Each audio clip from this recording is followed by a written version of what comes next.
At the onset, I would like to thank you all for coming here for this event.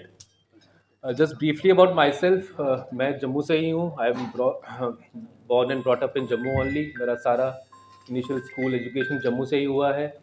मेरा MBBS MS GMC Jammu से ही हुआ है. So I've been in NCR for last 12 years. So 2012 I went to Rajiv Gandhi for my super specialty and training in oncology and robotic surgery. And since then I'm working in NCR only. So briefly about my team at Paras. At Paras Hospital, Gurgaon, my team and we provide a comprehensive cancer care treatment for all the patients of cancer.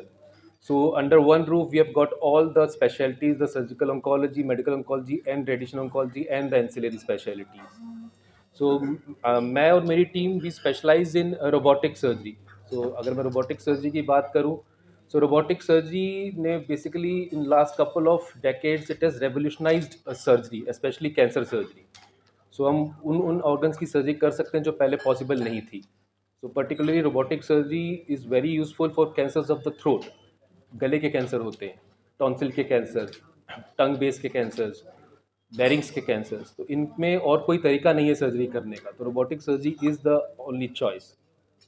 उसके बाद आजकल हम बहुत ज़्यादा robotic surgery कर रहे हैं for thyroid cancers. अगर थायराइड कैंसर्स की बात करें तो जो ट्रेडिशनल सर्जरी है उसमें एक गले में बड़ा सा स्कार आता है, उसके थ्रू सर्जरी की जाती है, ओपन सर्जरी. ये स्कार देखने में बहुत ही अ, बुरा लगता है कई कई टाइम, और कई बार स्कार की हीलिंग अच्छी नहीं हो पाती है. सो इसको अवॉइड करने के लिए robotic surgery is a very good mode. So robotic surgery में we do surgery from places which are not visible. Axilla से हम दोनों तरफ से अप्रोच करके इस थायराइड ग्लैंड को निकालते हैं, तो कोई स्कार दिखता ही नहीं है आगे. इसी तरह हम काफ़ी सर्जरीज कर रहे हैं. जो नेक डिसेक्शंस होती हैं, they are very frequently required for cancer cases, उसमें भी हम रोबोटिक सर्जरी करते हैं. इसके अलावा अगर बात करें तो food pipe cancers, this is one cancer which we do a lot, और जिसमें रोबोटिक सर्जरी का बहुत ज़्यादा रोल है. अगर हम ट्रेडिशनल सर्जरी करें तो हम चेस्ट में एक बहुत बड़ा चीरा देना पड़ता है, पेट में बहुत बड़ा चीरा देना पड़ता है, और फिर गले में भी एक चीरा लगता है. तो ये 6-8 घंटे की सर्जरी होती है.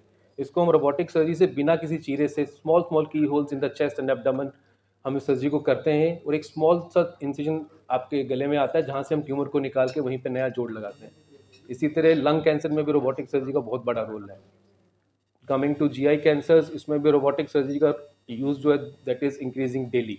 We do lot of robotic surgeries for colorectal cancers, pancreatic cancers and stomach cancer. Then for kidney cancers, kidney में अगर ट्यूमर हो, किडनी को बचाना हो, रोबोटिक सर्जरी बहुत ज़्यादा यूजफुल है. इसके अलावा uterine cancer, early ovary cancer, इन सब में रोबोटिक सर्जरी का रोल अब धीरे धीरे बढ़ता जा रहा है.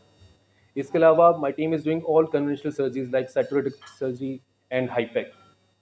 इसके अलावा bone tumours and soft tissue tumours, everything is treated under one room. So last 12 years we have been treating domestic and international patients. A large number of patients we have treated. Jammu से काफ़ी patients इन पिछले 5-7 सालों में मैंने treat किए हैं.